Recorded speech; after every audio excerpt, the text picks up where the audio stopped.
Bom dia a todos oficialmente agora. Meu nome é Bruno Slack, eu sou pesquisador do Centro de Estudos Judaicos da FEFELESH, da Casa, da USP. Neste momento estou fazendo meu pós-doutorado e é sobre o meu pós-doutorado que eu vou fazer minha fala aqui. Já tem um tempinho que eu estou trabalhando nele, na verdade estou trabalhando nele mais fortemente agora. E queria dizer que o Centro de Estudos Judaicos aqui da USP, da FEFELESH, é um local de pesquisa, é um local que a gente gostaria muito que todos os pesquisadores em estudos judaicos do Brasil pudessem se juntar a nós.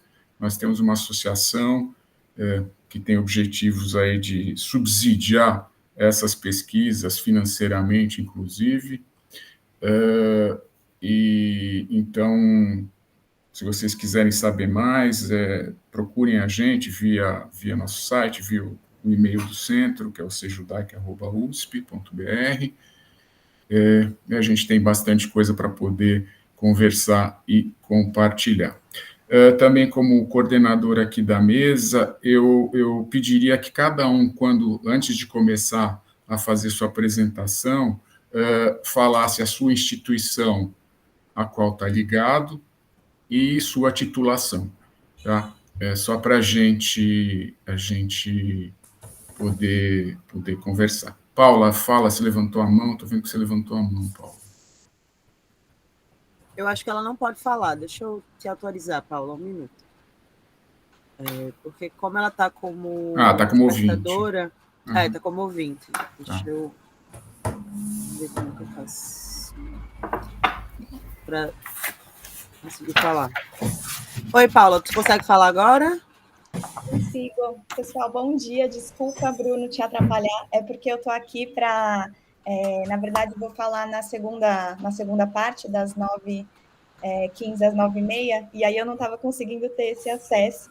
Estou no lugar aqui da Alessandra, tá bom? Ok. Tá, obrigada. Obrigada pelo... Você está no lugar da Alessandra, tá bom, Paula, obrigado. Opa. Não, imagina, tranquilo. Tá bom, vou colocar uma observação aqui, Paula. Bom dia. Vamos lá. Então, sem mais delongas aqui, eu vou fazer minha apresentação. Eu sou daqueles que não gosto muito de ler, mas aqui no caso, como sempre em congresso, a gente só tem 15 minutos aqui para fazer a apresentação, então eu vou preferir ler, assim acho que eu consigo ser mais efetivo aqui, tá? Então vamos lá. Minha pesquisa, o nome dela chama Construindo Narrativas, o Cinema, a Televisão e os Eventos Controversos na Guerra de 1948 em Israel. Em março e abril de 2022, a invasão da Rússia à Ucrânia ensejou narrativas distintas que confrontam os dados e fatos na tentativa de justificar as ações que se desenvolvem na realidade. Certamente não cabe nesse trabalho falar sobre esse conflito, mas até o momento, milhões de ucranianos deixaram suas casas e cidades, tornando-se refugiados em diversos países da Europa. Esses são fatos, não versões ou narrativas. Claro que essas pessoas fugiram de seus lares para se proteger e não correrem o risco de se tornarem vítimas fatais da guerra. No que nos interessa aqui é observar que ninguém perguntou se esse massivo movimento populacional ocorreu porque os russos expulsaram os ucranianos ou se os ucranianos fugiram porque assim foram instados por seus governantes. Parece que esse é um movimento lógico e humano. O êxodo da população palestina em 1947-48, no que a narrativa israelense chama de guerra de independência ou libertação, Milchemet HaShichrur ou Milchemet HaAtzmaut, e a narrativa palestina chama de a catástrofe, El Nakba. É um fato, o êxodo. Estima-se que mais de 700 mil palestinos, esses números divergem um pouquinho para cá ou para lá, mas esse é um número um pouco mais aceito. Estima-se que 700 mil palestinos tenham fugido ou tenham sido expulsos. Mais uma vez, não cabe aprofundar o assunto, que foi objeto de extensos trabalhos na historiografia israelense. Quem tiver interessado sobre o assunto aqui, posso citar aqui o Benny Morris, o Tom Segev, o Simcha Flapan, o Avi Schleim, o Uri Milstein, a Anita Shapira, o Mário Schneider. Quem tiver interessado de aprofundar mais o assunto, vá para essa historiografia.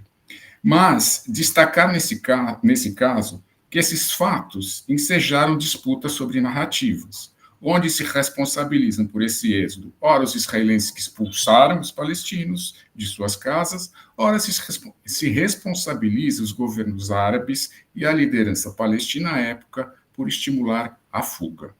Benny Morris tenta encadear os eventos nos anos de 1947 e 1948, que acabaram por levar aos deslocamentos populacionais palestinos, e conclui que ambas as narrativas se mesclam para explicar este deslocamento. Medo, falta de liderança, planos deliberados de expulsão, massacres e boatos somam-se nesse movimento. Alguns eventos do período contribuíram para esse êxodo palestino. São esses os eventos que eu denomino de controversos, pois, para além dos fatos, eles ensejaram duas grandes narrativas. Nesses eventos, além de deslocamento de milhares de palestinos, podem ter ocorrido massacres cometidos por ambos os lados. Bom, o objetivo desse meu trabalho aqui é explorar a filmografia documental no cinema e na TV israelenses e palestina sobre alguns dos eventos controversos que ocorreram no processo de criação do Estado de Israel, notadamente aqueles que ocorreram após a votação da partilha da Palestina, realizada pela ONU em novembro de 1947, até o armistício selado após a guerra em 1949.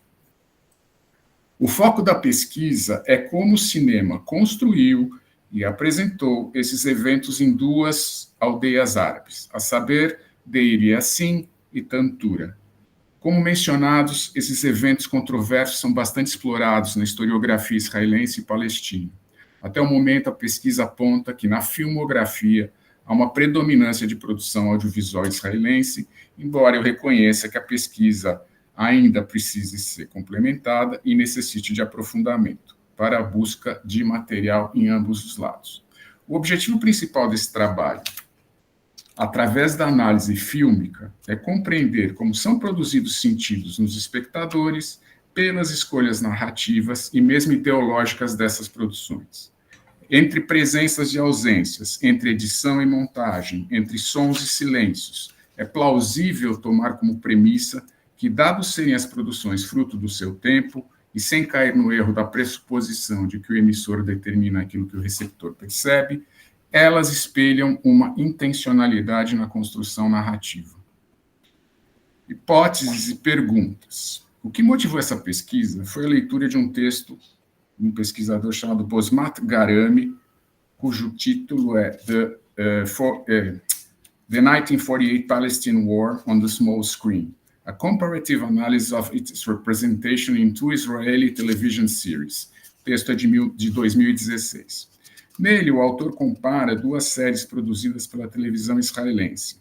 Amud Ha'esh, Pillar of Fire, Pilar de Fogo, realizada em 1978 para comemorar os 30 anos da independência de Israel, e Tkumat, como é Renascimento, realizada em 1998 para comemorar os 50 anos. Um dos eventos analisados do texto de Garami é como o controverso massacre na aldeia árabe de Deir Yassin foi retratado em cada uma dessas séries. Isso suscitou uma curiosidade sobre não apenas o que de fato havia ocorrido lá, mas principalmente se havia imagens, ou ainda mais, se havia filmes que explorassem o ocorrido na aldeia.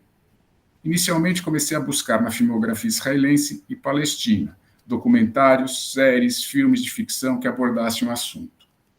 Sobre Deir Yassin, há um filme documentário recente, chamado Born in Deir Yassin, de 2017, dirigido por Neta Shoshani. Um documentário palestino chamado The Agony, de 2013, e outro chamado 1948, Creation and Catastrophe, que é de 2017, além das séries já citadas. Como sabemos, as manifestações culturais são excelentes instrumentos para a compreensão de muitos dos movimentos e transformações pelas quais as sociedades passam. O meio audiovisual é um excelente subsídio para compreender melhor uma realidade e também as narrativas que são empregadas em um determinado momento histórico. Nessas transposições para imagens estão refletidas as construções que determinadas sociedades fazem sobre sua memória coletiva, sobre mitos formadores, sobre suas dores e realizações. Citando Garami, cinema e televisão tornaram-se mecanismos centrais de construção da memória durante a segunda metade do século XX, e os estudos ocidentais há muito tempo enfatizam o poder do filme de ficção, assim como dos documentários, na representação da história e na defesa das capacidades da televisão para mediar a história com sucesso contra aqueles que duvidam dela. Conforme Edgerton, características televisivas como imediatismo, dramatização, personalização e intimidade moldam a interação da mídia com o passado. Sorlan menciona o potencial das séries de televisão para expor longas durações, descrever os processos mentais e sociais e criar encontros significativos com figuras históricas. Além do citado evento de Deir Yassin, há outros eventos controversos, com alegações de massacres que encontraram expressões em imagens. Nessa mesma busca, encontrei outro evento que ocorreu na aldeia árabe de Tantura, em 23 de maio de 1948. Esse evento foi objeto de uma dissertação de mestrado apresentada por Ted Katz na Universidade de Haifa, onde ele argumenta que depois da conquista efetuada pela Brigada Alexandroni da Haganah, os soldados perpetraram um massacre de aproximadamente 200 habitantes desarmados, em sua maioria homens jovens. Sua dissertação é baseada em entrevistas com soldados e refugiados árabes sobreviventes. A representação do que poderia ter ocorrido na aldeia e a grande controvérsia que a dissertação de Katz gerou são objetos de um documentário de 2022 dirigido por Alon Schwartz, chamado de Tantura. O filme trabalha sobre dois eventos distintos e interligados. O evento ocorrido em Tantura, propriamente dito em 48, e a questão da dissertação de Ted Katz e suas repercussões. Há ainda um filme chamado One Night in Tantura, da cineasta palestina radicada nos Estados Unidos, Hala Gabriel, e qual ainda não consegui acesso. Pedi para ela, mas não consegui. Na observação dos dois filmes israelenses citados acima, Born in Deir Yassin e Tantura, parece que esses me levaram a entender seus enredos como construções que, de alguma maneira, buscam corroborar a responsabilidade dos israelenses sobre estes eventos controversos, ocorridos em 47 e 48, e que me parecem fazer parte de um movimento de reconstrução narrativa derivada da historiografia israelense, baseada nos trabalhos de um grupo que ficou conhecido como os Novos Historiadores nas décadas de 1980 e 1990.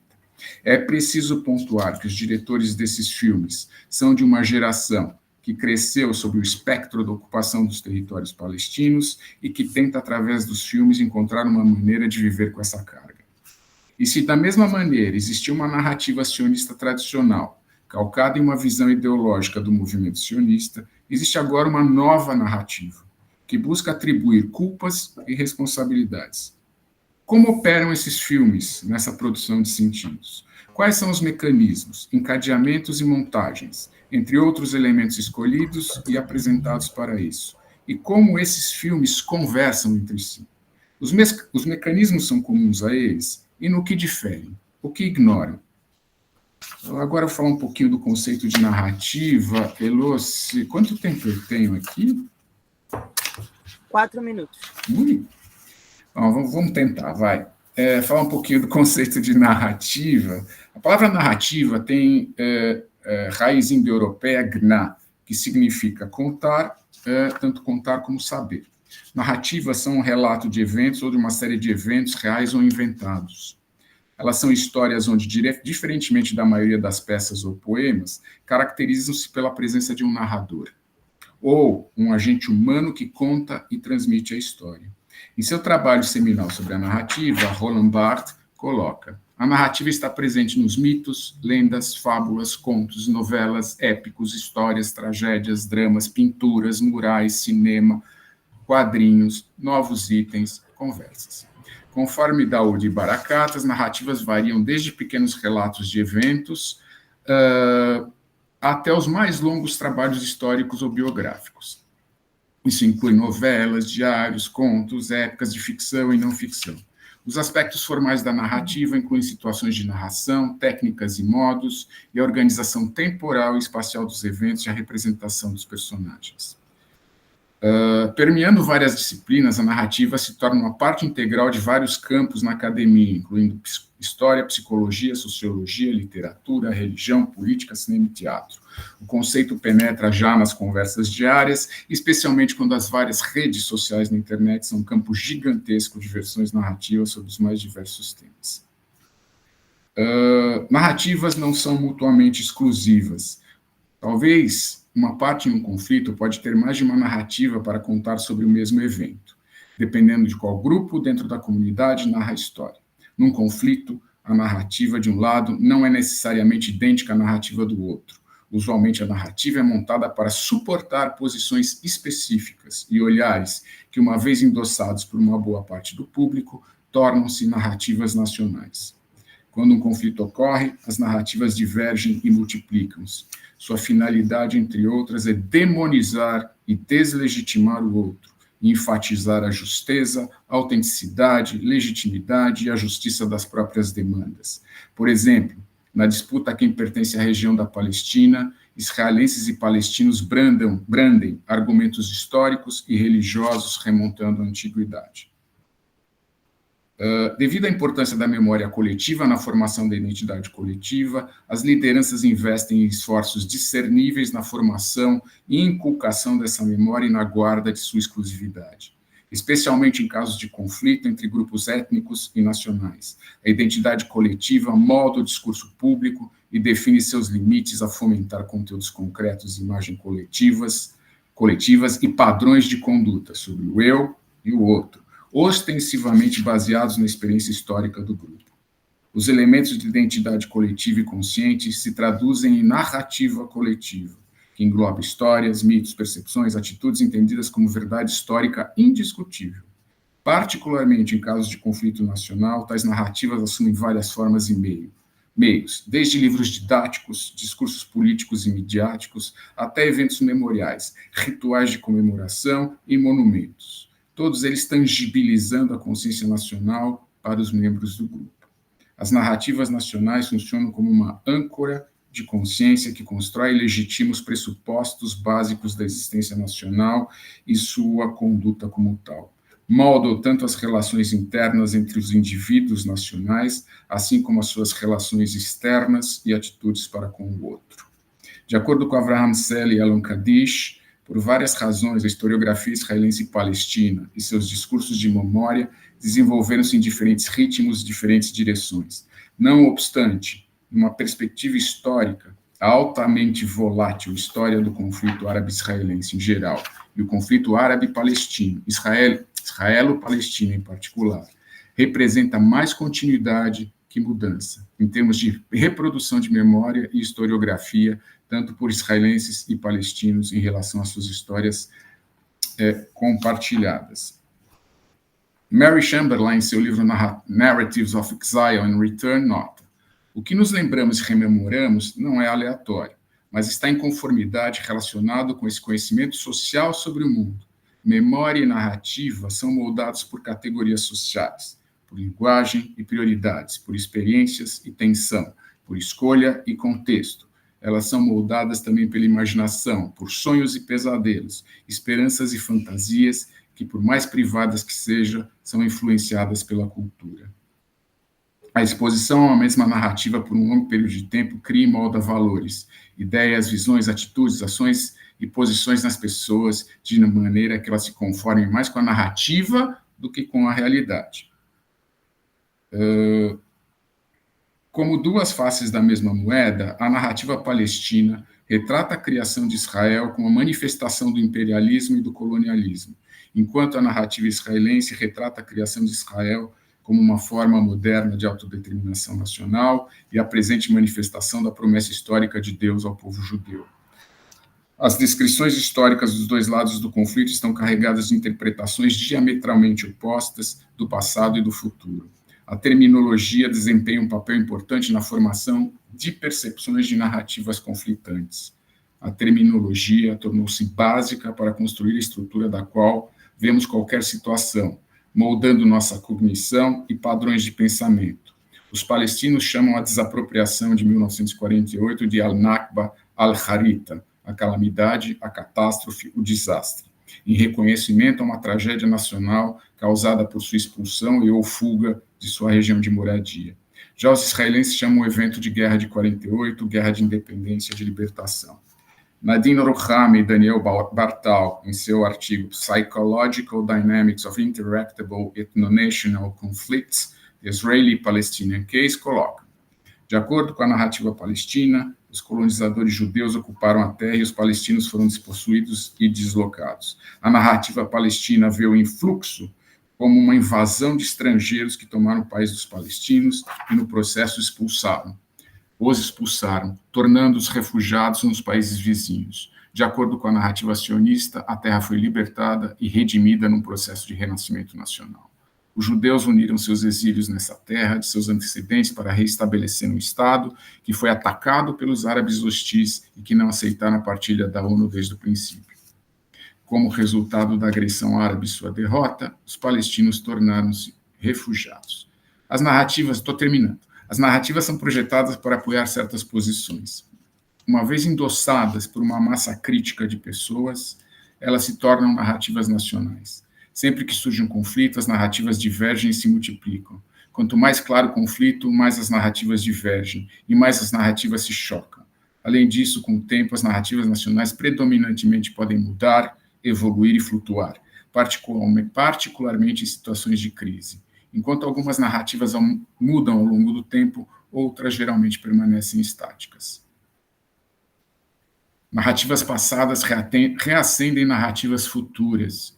Quem controla o passado, controla o futuro. Quem controla o presente, controla o passado, escreveu George Orwell em 1984.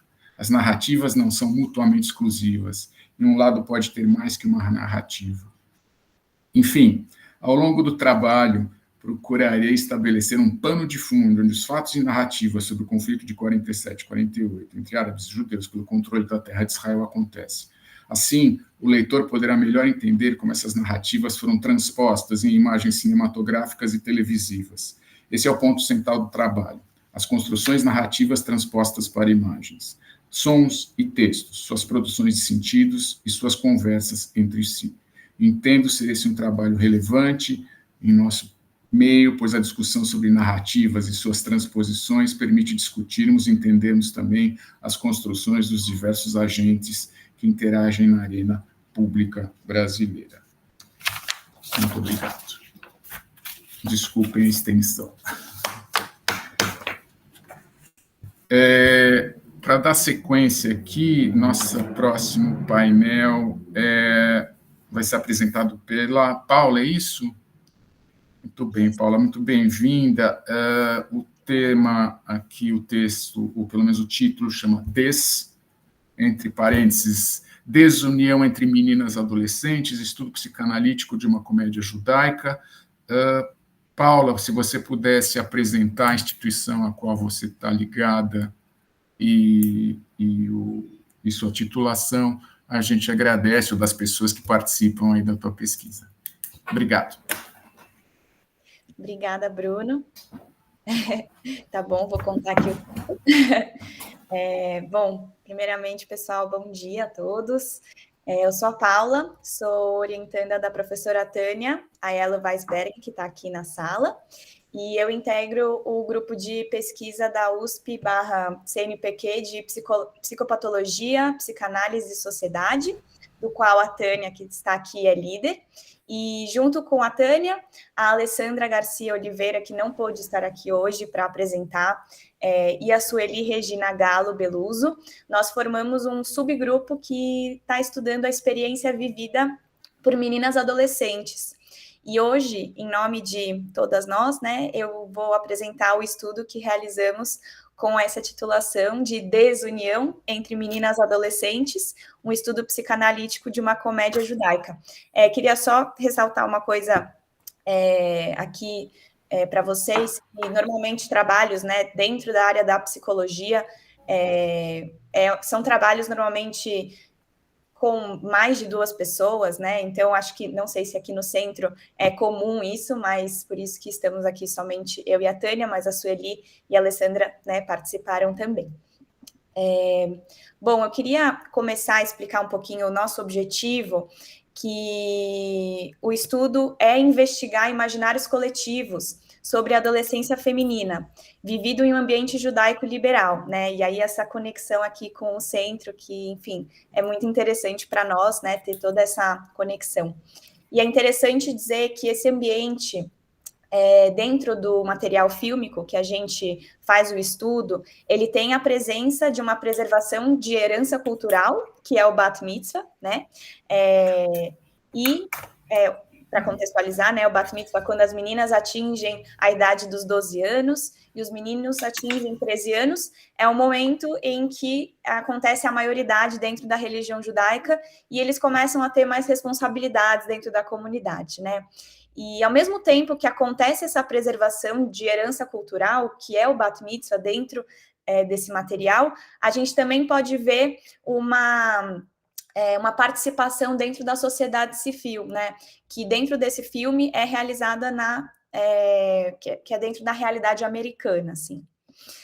Bom, então, justificando um pouquinho o motivo, né, do estudo, a gente pode justificar com um material fílmico que nos facilita a compreensão da adolescência feminina, permitindo realmente uma produção de conhecimentos que, para nós, e acho que para uma sociedade, né, maior também, é muito relevante, como produções de práticas educacionais e psicológicas sobre esse tema, e também fornecer subsídios para debates no âmbito de movimentos sociais, por exemplo. O método que a gente organiza, né, a nossa metodologia é o estudo psicanalítico da comédia Você Não Está Convidada para o Meu Bat Mitzvah. Não sei se aqui todos já assistiram, é um filme que está disponível no Netflix, então se vocês quiserem, prometo que não vou dar muitos spoilers, caso vocês queiram assistir também. E o estudo, ele usa um método psicanalítico, criado a partir da psicologia psicanalítica concreta, de José Blecher. E o método psicanalítico, basicamente, é com base na interpretação, e ele utiliza a atenção flutuante e a associação livre de ideias para análise do material. Não só essa, mas quando a gente fala desse método psicanalítico, a gente está realmente fazendo essa interpretação diante de algum material. E assim, né, chegamos nos resultados quando a gente entende um pouco mais do método. Chegamos nos resultados interpretativos propondo 5 campos intersubjetivos de sentido afetivo e emocional. E é interessante dizer que esses resultados, né, que vocês podem ver aqui na minha tela, eles estão basicamente em ordem de acontecimentos do material fílmico analisado. Então, no início, a gente tem uma cena de 2 meninas adolescentes muito amigas desde sua infância, disputando um menino bem popular do colégio. E aí a gente entra nesse primeiro campo, né? Rivalizando por um beijo. É um campo do sentido afetivo emocional que se organiza ao redor da crença de tornar-se objeto de desejo do homem, né? Um homem, assim, como se fosse um homem, vale mais do que manter um vínculo com a sua melhor amiga, né? Então, as meninas, elas acabam realmente entrando aí numa disputa. E aí, ao decorrer da história, essa disputa ela é um pouco fomentada pela experiência sexual diante do menino. Então, a gente entra nesse segundo campo, que é mostrando-se sexualmente experiente. É um campo também do sentido afetivo emocional, que se organiza ao redor da crença de que a mulher se torna mais atraente quando já manteve intimidade sexual com homens, né? E, enfim, eu queria só ressaltar uma coisa, né, que essa crença, né, que eu vou falar durante essa análise dos resultados interpretativos que a gente teve, a gente não está falando de uma crença como algo que a gente tem a total certeza, né, acho que a professora Tânia, ela, enfim, ela ensina muito para a gente que essa questão da crença realmente não é algo que é determinado, é como se fosse a gente acredita, mas ao mesmo tempo a gente tem uma parte de uma percepção também.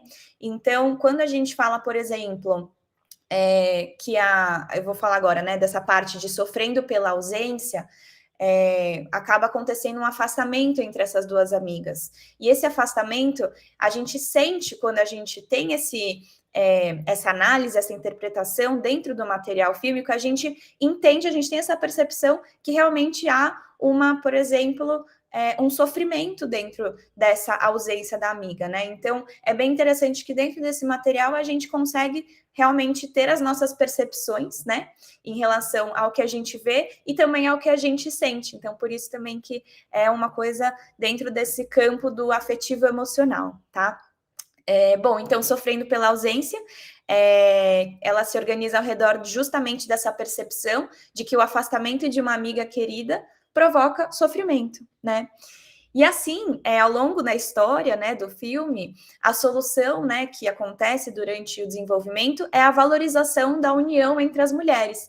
A amizade e o relacionamento entre as duas meninas é priorizado, então elas fazem as pazes, né, e se organizam aí na relação, e digamos que é consertado por meio da nossa herança cultural judaica, que é o momento da cerimônia do Bat Mitzvah. Então é super interessante que aí tem essa ligação com a cultura e com o momento da cerimônia, né, que é o momento onde a menina, ela como se fosse, tem a percepção, o entendimento de que, nossa, realmente a amizade é muito mais importante. Então a gente tem essa parte. E aí, valorizando a união entre as mulheres, justamente é um campo sentido afetivo emocional, que se organiza ao redor da crença de que os vínculos de amizade entre mulheres são um bem altamente valioso. E, por fim, conhecendo diferentes masculinidades, é um campo de sentido afetivo emocional que se organiza ao redor da crença de que existem 2 tipos de homens capazes de atrair as mulheres. O primeiro, maximamente motivados por sexo, mas pouco afetivos, e o segundo, capazes de integrar desejo e afeto de modo emocionalmente amadurecido. A discussão que a gente adquire neste estudo é, primeiro, um apontamento de uma tensão entre sororidade e a busca de valorização pelo olhar masculino, que gera um afastamento entre as meninas adolescentes, que são amigas há muito tempo, e tem uma quebra de interação com o seu afastamento. Podendo, nesse caso, por exemplo, ser observado um sofrimento para ambas e, ao mesmo tempo, estimula a valorização entre as meninas. Então, isso é muito interessante. E, por esse olhar, a gente vê uma tendência de superação de um pensamento conservador e um reposicionamento de escolha de parceiro, na medida que adolescente que segue o modelo viril conservador é transformado, na medida dos acontecimentos do filme, um olhar para o menino sendo capaz agora de justamente integrar esse erotismo com sentimentos de amizade, assim. Então, ela realmente acaba mudando um pouco o olhar dela, né, o olhar da adolescente, da menina adolescente, né, que tem toda essa questão do estereótipo, digamos, do homem viril e popular e tudo isso, assim, para uma mudança, né?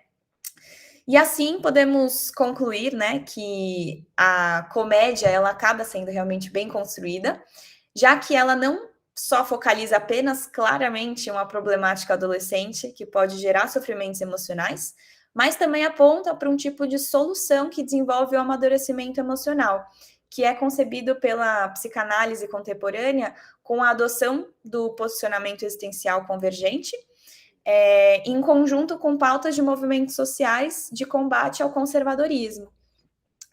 E, nesse caso, a gente pode não só mencionar o conservadorismo de uma estrutura social machista, né, mas também o conservadorismo dentro da religião judaica, por exemplo, como os assim, movimentos mais ortodoxos, né? Já que no filme é muito interessante que toda a história ela ocorre realmente em um ambiente liberal, que é representado, por exemplo, pela diretora do colégio. Dentro do filme ela é uma rabina super jovem, ela consegue ter uma uma comunicação com os alunos super aberta, e eles conversam, e ela realmente, assim, é muito jovial, né? Ela traz esse ar de juventude, assim. E também durante o filme, né, ou a cerimônia do Bat Mitzvah, ela também traz uma coisa mais dentro do ambiente liberal, por exemplo. Então, a menina principal, né, ela sobe, né, para ler a Torá, e dentro de movimentos mais ortodoxos, mais conservadores, isso não é possível, né? O Bat Mitzvah, as mulheres normalmente não sobem na Torá, elas não leem a Torá, né, dentro da cerimônia. Então, é interessante, né, também esse posicionamento, assim, para a gente poder conversar sobre pautas sociais dentro dessa comédia, né, e também fora dela, e trazendo conteúdos para a gente poder discutir aí em sociedade maior. Bom, é isso. Muito obrigada. Tentei aqui ser o máximo, o mais rápida possível. E a Tânia, acredito que ela está aqui. Se por acaso, Tânia, você quiser falar alguma coisa, acrescentar alguma coisa, acho que a gente tem mais 2 minutos, se eu não me engano.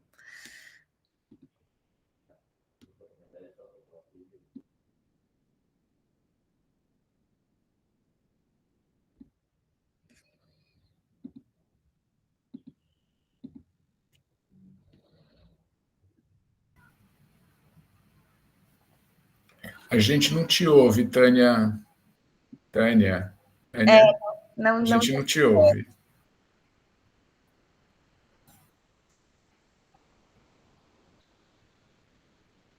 Acho que... Será que você está liberada para poder falar? Tá, se ela está aparecendo, tá. Hum. Ela está com o microfone desligado.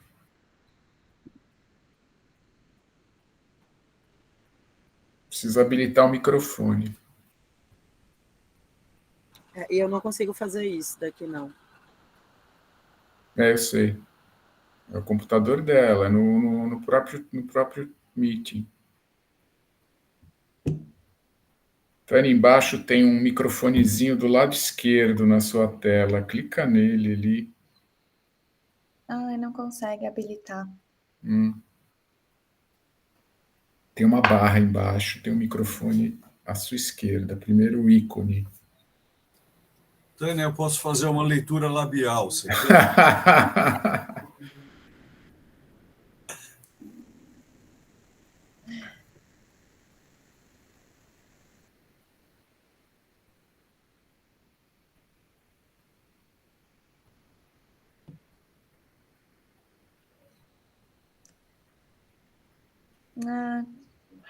Que estranho. A gente está te vendo, Tânia. A gente está te vendo. Ouvindo, não. Acho que é isso, né, pessoal? Acho que, enfim. Tá bom. Muito obrigada. Obrigada. Legal. Obrigado, Paula, obrigado, Tânia, obrigado à equipe aí que realizou essa pesquisa. Depois a gente vai abrir para comentários e perguntas e que tais, tá? Professor, deixa eu só dar um recadinho. Fala, Elo. Para quem quiser fazer pergunta, já está disponível, tá? Para o pessoal que está como espectador, é só clicar na parte de atividade, perguntas e respostas, que vocês já podem fazer perguntas sobre as apresentações. Elas ficam reservadas, porque aí no final eu leio elas.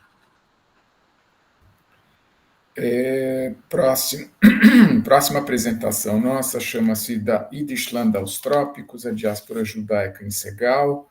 Quem vai apresentar é o Tobias. Tobias, bem-vindo. De novo, Tobias, se você puder dizer instituição, titulação, a gente agradece.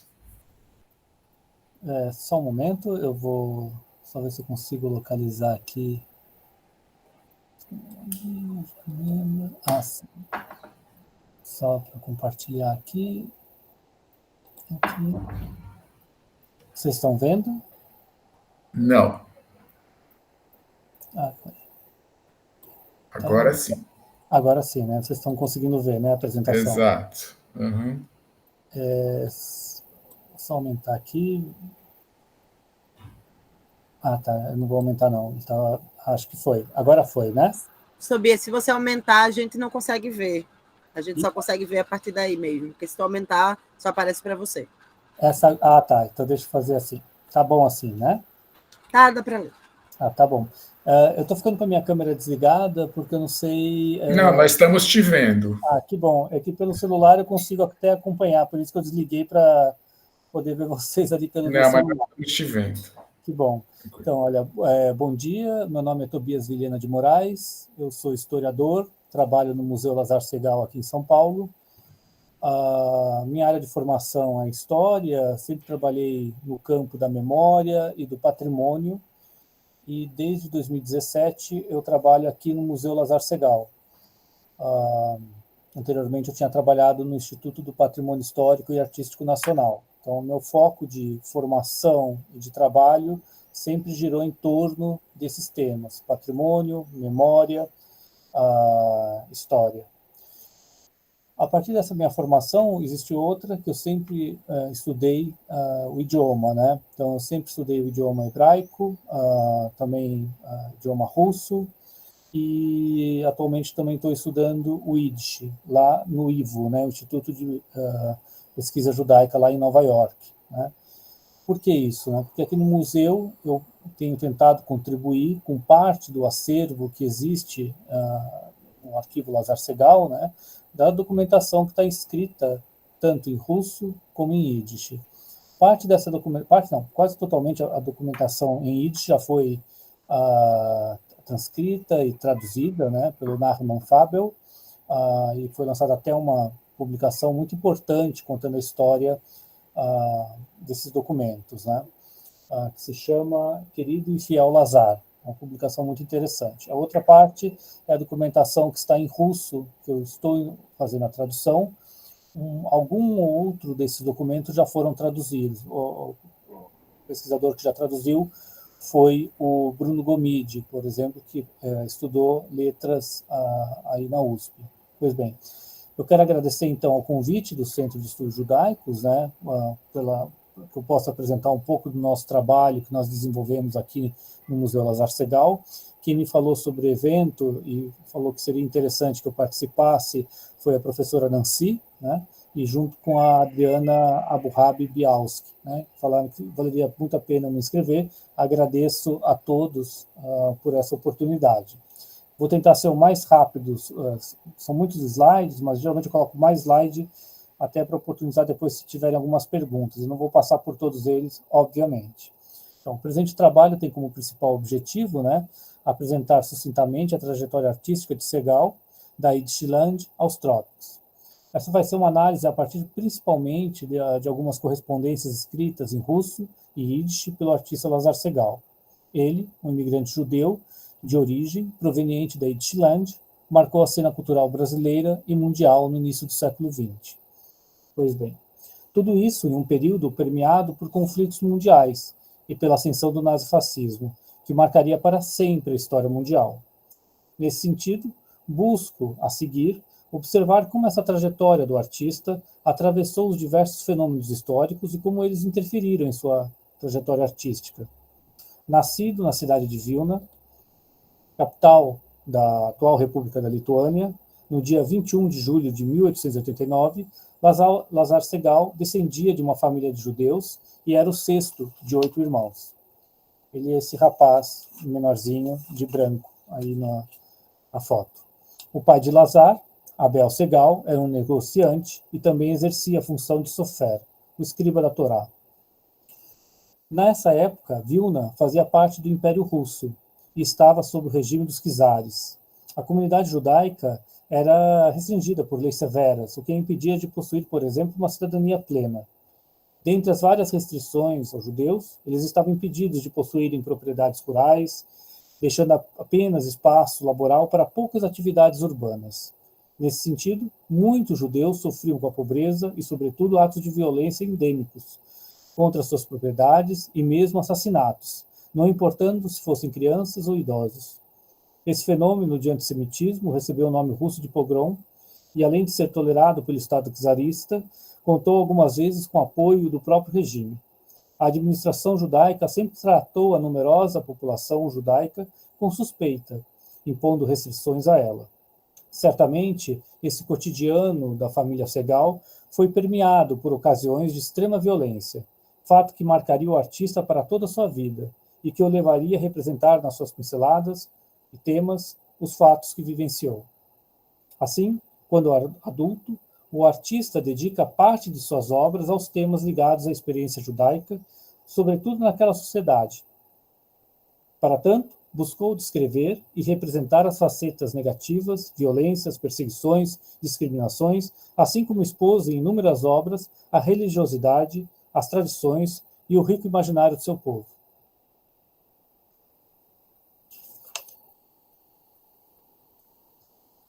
Segal começa a frequentar, inicialmente, o ateliê do mestre Antokolsky, sendo esse o primeiro passo de seu aprendizado artístico. No ano que fez 17 anos, em 1906, Segal empreende sua primeira migração em busca de uma formação educacional e artística mais sólida. Transfere-se assim para Berlim, no início do século XX, que passava por uma ebulição artística e social.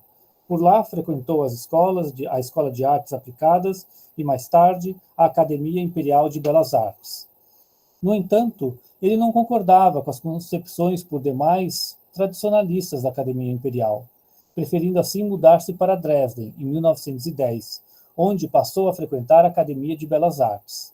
Foi nessa cidade, Dresden, que ele encontra espaço para desenvolver de forma mais ampla a sua arte, incluindo, ampliando a sua rede de contatos com artistas, escritores e intelectuais, que buscavam novos caminhos de expressão, não confinados pelo tradicionalismo e realismo. O tradicionalismo, como a gente pode ver aqui, nessas obras que eram muito ligadas ao realismo até aquele momento, né? Então, alguns dos questionamentos desses artistas nesse período, né? Se você já tem uma máquina fotográfica sendo desenvolvida, para que pintar buscando essa realidade, né? Segal começa a mudar, então, as suas pinceladas, né? Buscando uma linguagem mais expressiva, esses artistas conseguiam, pouco a pouco, fazer com que sua nova estética ganhasse adeptos nas coleções públicas e privadas. E mesmo escolas passam a reconhecer, pouco a pouco, essa nova corrente. Segal consegue, assim, inserir suas obras em galerias e museus.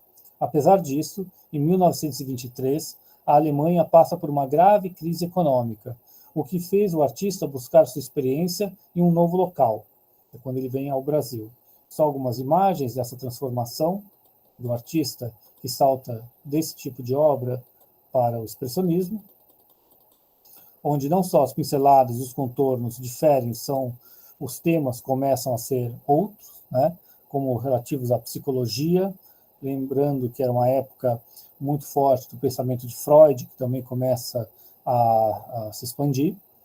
Temas outros, como, por exemplo, pessoas doentes, pessoas cadeirantes, o tema da doença, né, surge, ou temas relacionados à sua família, né, como nesse retrato, buscando um pouco da trajetória familiar do artista, né, ou temas mais sociais, como o interior de pobres, né, com uma pessoa ali ao fundo doente, né, ou, novamente, o tema judaico, até recentemente foi tema do Enem, né? Essa mesma imagem que aqui nós temos. Pois bem,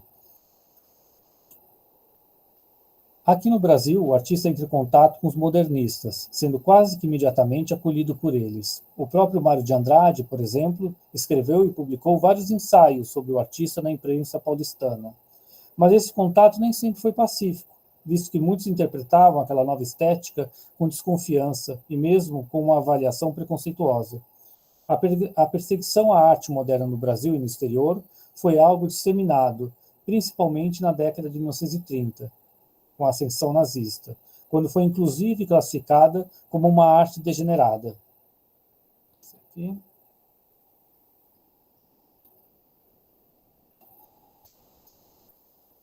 Além de entrar em contato com artistas brasileiros, manteve proximidade com intelectuais e artistas estrangeiros. Diversos documentos pessoais testemunham isso. Através de cartas e cartões postais, o artista dialogava com seus pares, no Brasil e no exterior, sempre discutindo o caminho das artes plásticas, organizando exposições e combinando o envio de obras para algumas exposições. Parte deste material foi escrito em russo, língua-mãe de Segal, utilizado principalmente quando ele vivia em Vilna, com sua família. Chama a atenção que o artista, mesmo após sua vinda para o Brasil, manteve a escrita russa em parte de suas missivas. Só um pouco aqui, da família Segal, 1931. O artista que começa a transitar daquelas cores que nós vimos anteriormente, mais pastéis, para cores mais coloridas e fortes.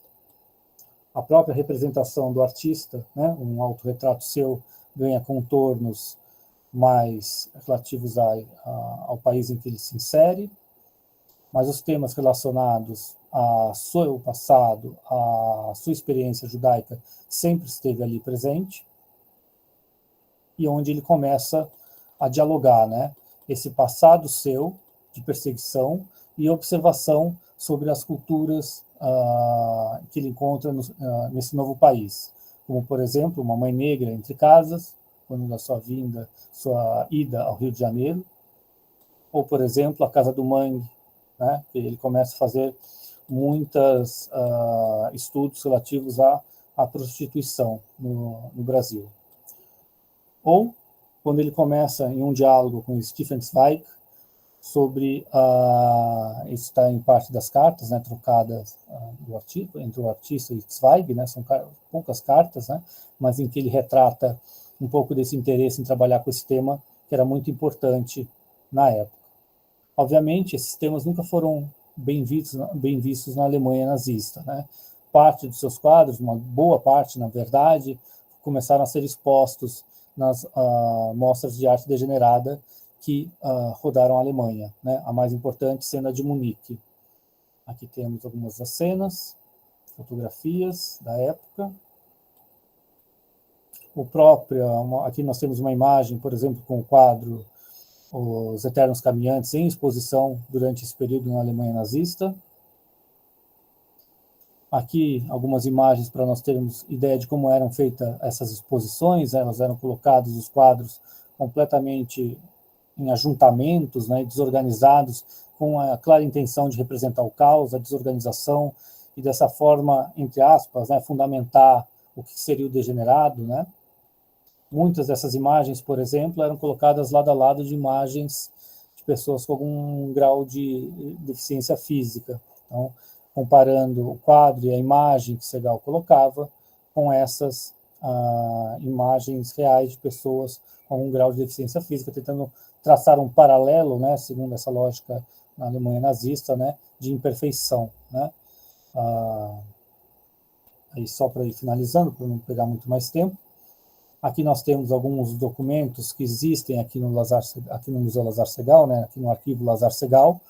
Eles estão sendo passados por um estudo, né, aprofundado de organização já há muito tempo, e é em cima desses textos, desse estudo paleográfico, né, dessas missivas escritas por Lazar Segal, ou recebidas por ele, né, trocadas entre seus familiares, que nós estamos conseguindo traçar algumas informações mais aprofundadas sobre o dia a dia do Segal aqui no Brasil e no exterior. Então, nesse estudo, a primeira parte dele é conseguir compreender a língua cursiva, né, a letra cursiva.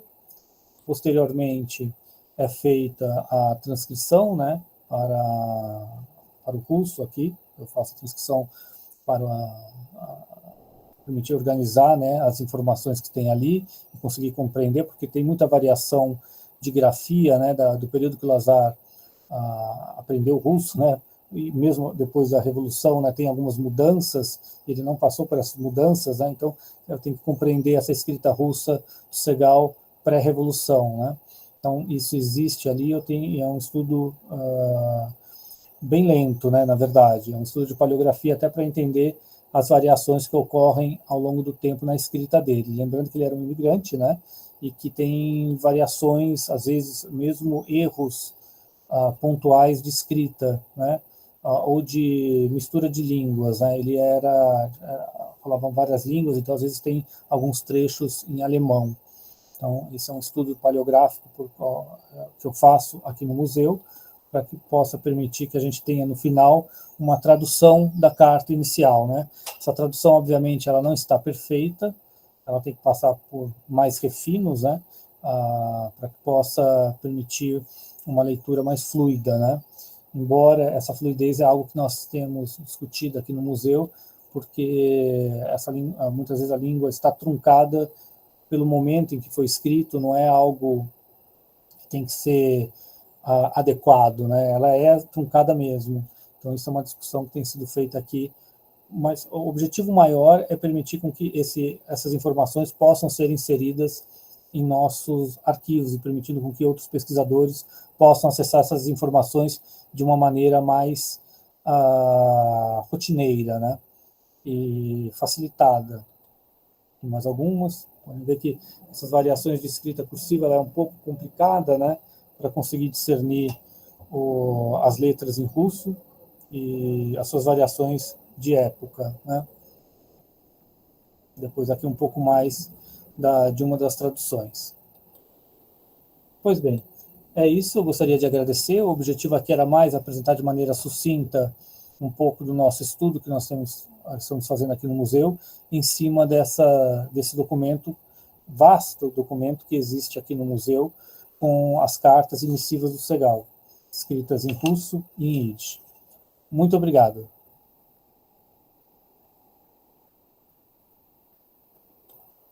Obrigado, Tobias. Vamos tentar passar rapidamente. Puder descompartilhar a tela. Bom, obrigado. Vamos passar rapidamente. Próxima apresentação é do Olívio Guedes, a tradição judaica na obra de Modigliani. Olívio, bem-vindo, por favor. Deixa eu já...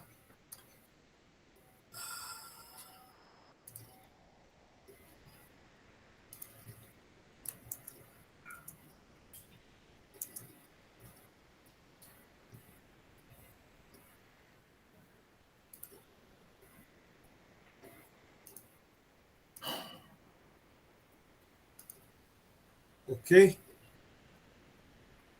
Ok. Ok, tá bom. Bem, pessoal, bom dia. Eu sou Olívio Guedes. Estou aqui representando o board da Universidade de Haifa e eu sou pós-doutor em História da Arte. Tá? E, Luiz, eu peço a gentileza a você, como eu estou com a tela cheia, você coloque para mim por fala, né? Quando forem os 5 minutos, 1 minuto e a meia hora, tá bom? Obrigado, tá? Perfeito, professor. Obrigado, Heloísa, obrigado. Bem, como o Bruno bem falou, o título nosso aqui é A Tradição Judaica na Obra de Modigliani, né? Bem, o presente trabalho aborda a vida do artista Amedeo Clemente Modigliani, judeu não ortodoxo, que sempre buscou um saber artístico e filosófico que se lançou na arte e na mística judaica, o recebimento, a Kabbalah. Esse estudo revela a maneira como questões místicas são expostas em suas obras de modo pouco perceptível. Tá? E muitos dos judeus não sabem que Modigliani é judeu. Para atingir os objetivos propostos, foi realizada uma pesquisa bibliográfica e exploratória. Pois bem, eu estou dividindo aqui uma apresentação em 4 pensamentos: compreender a significativa importância de Amedeo Modigliani e suas obras em sua universalidade, que é algo sine qua non. Uma obra dele custa 148 milhões de dólares. Por que essa importância financeira, né? E lembrando a vocês que, por causa do tempo, eu vou deixar muito mais perguntas do que respostas, tá bom, gente? Segundo, compreender a origem das características próprias das obras de Modigliani e suas ligações interdisciplinares, talvez até transdisciplinares, frente ao conteúdo histórico-social da época de sua produção. Terceiro, verificar a influência judaica nas obras de Modigliani. E quarto, essas são as 4 formas de pensamento que eu estou utilizando, associar a configuração das obras de Modigliani com o conteúdo cabalístico e verificar a simbologia em sua obra, que nós veremos no final. Estou dividindo aqui em 3 tópicos, capítulos: Modigliani, a vida, a tradição judaico-cabalística e, por último, a mística judaica na obra de Modigliani. Bem, capítulo 1, a vida. Aqui vocês estão vendo à direita do observador, a casa onde ele nasceu, e à esquerda o papai e a mamãe dele, e aqui o bonitão, tá? Esse é o Modigliani. Bem, Modigliani, né, ele nasce Amedeo Clemente Modigliani, ou seja, clemente e amado, né, amado por Deus. Modigliani, que é o sobrenome do pai dele, tá? Apesar que eu acho que ele era muito mais filho da mãe do que filho do pai, tá? Ele nasce em 1884, falece em 1935, portanto, 1920, portanto, com 35 anos, tá? A mãe dele, que vocês estão vendo, espero que estejam acompanhando aqui no meu prompt, tá? No meu mouse, né? É Eugène Garçon Modigliani. A família Garçon foi muito importante, né? Tanto que o avô dele, Isacco Garçon, foi aquele, infelizmente, ele morreu um pouquinho antes do Bar Mitzvah de Modigliani, tá? E só que foi ele que levou Modigliani aos museus, às sinagogas, ele que o instruiu na arte da Kabbalah, da mística judaica. O avô Isacco foi uma pessoa muito importante para ele, muito importante. Já com a sua mãe, que era uma professora de francês e inglês, tá? E, claro, falava italiano, porque Amedeo Clemente Modigliani é da cidade de Livorno, tá? Ao norte da Itália. Uma cidade importante para judeus, né? E lembrando que essa situação europeia são de judeus askenazim. No caso de Livorno, existe uma quantidade muito grande de judeus sefaradim, que é o caso do pai e da mãe de Modigliani. São judeus sefaradim. Ele é um sefaradi, né, onde tem toda essa compreensão dada à cultura da mãe, à cultura do avô, e o pai tinha um hotel no sul da Itália, onde ele não teve tanto contato, a não ser o sobrenome Modigliani. Tá? Agora, o que vocês acham que vão achar interessante? Lá em cima, ele é descendente de Baruch Spinoza. Alguns concordam com isso e outros não concordam com isso. Tá? E ele foi casado, que vocês vão ver imagens dela, com a Jane Rebuterni Modigliani, tá? Onde tiveram uma filha que criou um Instituto Parigi Roma, né? Na cidade de Roma, qual eu fiz parte, associado há anos atrás. É bem interessante. Bem, espero aqui ter dado uma complementação para vocês, tá? E vamos adiante na parte das figurinhas, tá? Aqui, esse é um dos primeiros trabalhos reconhecidos de Modigliani. Vocês estão vendo as várias mãos aqui, né? Como ele era um cara determinado, ele sabia o que estava pintando. Vocês vão vendo que são várias mãos, né? Em decisão. Essa é uma obra que ele já pintou chegando na França, lembrando que ele é de Livorno. Tinha um problema pulmonar, ele era tísico, tá? A mãe dele levou a várias cidades para estudar em Veneza, em vários locais na Itália, só que aonde ele mais bebeu da fonte do conhecimento foi o macaiolismo. O macá vem a ser mancha em italiano, aonde ele percebeu esse conhecimento para a época dele, que é princípio, né, do século XX, aonde explode aí essa cultura modernista, essa palavra criada por Baudelaire, porque não confunda nunca a história da arte com a história.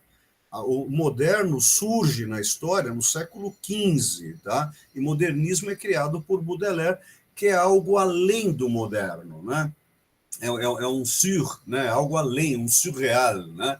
E aqui, no caso, ele faz essa obra, onde ele não consegue vender já em Paris, tá? E aqui seus amigos, aqui é ele de boné à esquerda, e nós temos vários outros artistas, qual eu não vou me debruçar aqui, tá?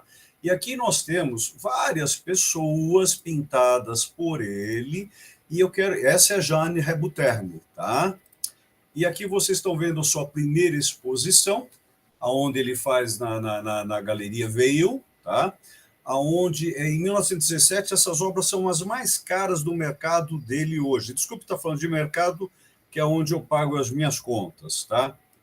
E aqui você tem o Nu, as obras mais caras ainda. Vocês percebam a diferença de uma obra dessa, da própria Jane Rebuterni, deve valer uns 12 a 14 milhões de dólares. Uma obra dessa de Nu Deitado, hoje, em Nova York, vale 40 milhões de dólares, né? E aqui nós temos novamente os nus, Reparem que os pelos são depilados, né? Então ele tem toda uma questão, principalmente na carne, mas no olhar, nos olhos, que ele pinta e não pinta o olhar. Depende do nível de nefesh, depende do nível de alma que ele vê na pessoa. Aqui é onde ele está enterrado, lembrando que a Jane Rebuterne suicida-se após a morte dele, grávida do segundo filho, e eles só foram enterrados juntos 9 anos depois. Tá? É uma vida complexa. Né? Indo agora para a tradição judaica, cabalística, o que é Kabbalah? Kabbalah quer dizer recebimento, mas receber o quê? A luz. Tá? E aonde quando você pega dentro do Ivrit, o Aleph Bet, o alfabeto, você tem essas 22 letras, onde elas têm um peso, né? Por isso que a palavra agrama, iograma, agrama em português brasileiro, né? Agrama quer dizer a palavra, iograma quer dizer peso. Se a palavra não tem peso, ela não é verdade. Indo à frente, aqui nós temos a árvore, propriamente a árvore cabalística, né? Onde nós não vamos nos aprofundar, né? E aqui, misturando a mística, tem algum microfone aberto e alguém deve estar limpando o lenço, ele deve estar meio pesado aí, tá bom, gente? Professor, acabei de tirar e faltam 5 minutos. Obrigado agora, obrigado. Falei para você me alertar, só falta meia hora eu acabo, tá, Elô? E aqui, a mística judaica na obra de Modigliani, propriamente. O nome dessa obra é chamada A Judia. O que vocês reparam, né? Essa proficiência, essa busca de cores, agora esse pescoço longilíneo, né? Vejam que interessante. Aqui, mais ainda, o pescoço longilíneo. O que ele quer dizer com isso, né? E lembrando que essa obra, essa escultura, essa tridimensionalidade vendida de Modigliani alcançou o mercado de 48 milhões de dólares. O que tem essa pedra ao lado de onde foi feita essa escultura? Ele pegava pedras do meio-fio, pedras da rua, pedras que valiam nada, apesar que ele roubava essas pedras, tá? Porque ele também não tinha essas pedras. Aí são outras histórias. Aqui vejam a mística dele, onde ele se envolve com astrologia e alquimia, judaica e não judaica. Aqui são estudos, aqui é um texto escrito em francês, ele falava vários idiomas, isso facilitou muito a vida e seus amigos, onde ele trata até de Hermes Trismegistus, de onde vem a palavra hermético, onde ele buscava algo no hermetismo alquímico judaico. E aqui, pasmem, seus cadernos de anotações, né? Onde ele buscava todo um conhecimento profundo, né? Veja, a escrita do próprio Ivrit, do próprio, onde aqui ele coloca na cabeça do ser humano, vocês já vão ver que cabeça é essa, onde ele coloca Keter, onde ele coloca Chokhmah e aonde Binah, a descida da luz na árvore da vida, né? Aonde, para frente aqui, nessa árvore, você percebe que aqui a Ein Sof Aur, onde a luz é derramada, ela vai descendo pelos Zefirotes, onde essa Zefirá Keter é a base dos vasos que vão descendo a partir das letras e das falas dentro do judaísmo. Tá? E aqui, novamente, os seus cadernos, vejam esse pescoço longilíneo, aonde ele interpreta o pescoço, que é a sonoridade da fala e, além disso, a utilização de signos e símbolos. Né? Vejam aqui no caso Yesod, você repara bem uma cabeça, a entrada da luz e a saída do seu simbolismo. Está claramente nesse tridimensionalista dele. E aqui, onde os olhos que ele desenhava, redesenhava e mostrando, né? Aqui, Jane Rebuterne, que lembra muito bem a Bela que caminha, Nefertiti, 18ª dinastia egípcia, qual não vou me deter, é óbvio, senão a Elô me mata aqui, tá? E aqui são todos esses raios de luz, novamente da 18ª dinastia, em torno de 1400 a.C. Veja a coincidência. Moshe pegou em 1313 os 10 mandamentos. Então tem uma conexão muito interessante nessa mística judaica, dessa 18ª dinastia. Aqui nós temos vasos alquímicos, tá? Isso fica para um outro dia. E aqui a Jane Rebuterne, linda, nos olhando, tá? O pai dela ela não era judia, o pai era um contador extremamente católico, na dificuldade do casamento dos dois, tá? E aqui ela lembrando muito bem, né? A Bela que caminha, né? Olha que linda esse trabalho. E agora Modigliani, ele se auto-pintou 3 vezes, como um palhaço, como um rabino, e ele, na sua última obra, e essa obra pertence ao MAC, aqui o Museu de Arte Contemporânea da nossa USP, aonde ele está com os olhos negros, talvez um kippá na cabeça, tá? E nesse momento seus olhos apresentarão o seu final de vida, que ele já estava profetando, e aí ele se apresenta, né, na própria máscara da vida. E Modigliani apresenta-se recebendo essa luz em Keter, e aí tendo a compreensão binar e podendo chegar a Chokhmah. Obrigado.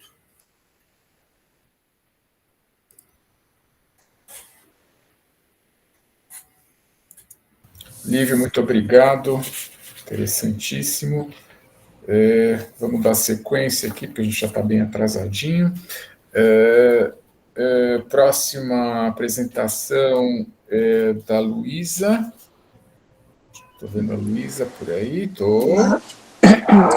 O título é Repensar Memórias, as contribuições dos judeus refugiados no nazismo para o campo da fotografia no Brasil. Vamos lá, Luísa. Vou apresentar a minha tela. Vocês estão vendo? Estamos. Desculpa, gente, eu tô sem voz, então vai ser um pouco difícil. Mas... Vai com calma. Então, vamos lá. Bem, bom dia, meu nome é Luísa Apolinário, sou historiadora da arte pela FRJ, mestrando em História pela UF, e vou apresentar a parte inicial da minha pesquisa, da dissertação, Repensar Memórias, as contribuições de judeus refugiados do nazismo para o campo da fotografia no Brasil. E, como nos mostra Maria Luísa Tucci Carneiro, ao tratar da imigração dos judeus para o Brasil, as representações sobre o Brasil nos colocam diante de homens e mulheres divididos, que, expulsos de suas pátrias, saíram em busca de novas formas de estar no mundo, ainda que vivendo entre mundos. Suas histórias foram muitas vezes silenciadas pelos aparatos oficiais do Estado, ignoradas pela historiografia ou então esquecidas nos arquivos familiares. Tais trajetórias, se cruzadas, têm em comum a violência totalitária e as dificuldades impostas pela política antissemita adotada pelos seus países de origem. Tendo em mente discussões acerca do trauma e do silenciamento na história, é importante estar atento ao processo dialético que marca a memória e um constante passeio entre o lembrar e o esquecer, já posto em questão por Pierre Nora em sua obra Os Lugares de Memória, de 1974.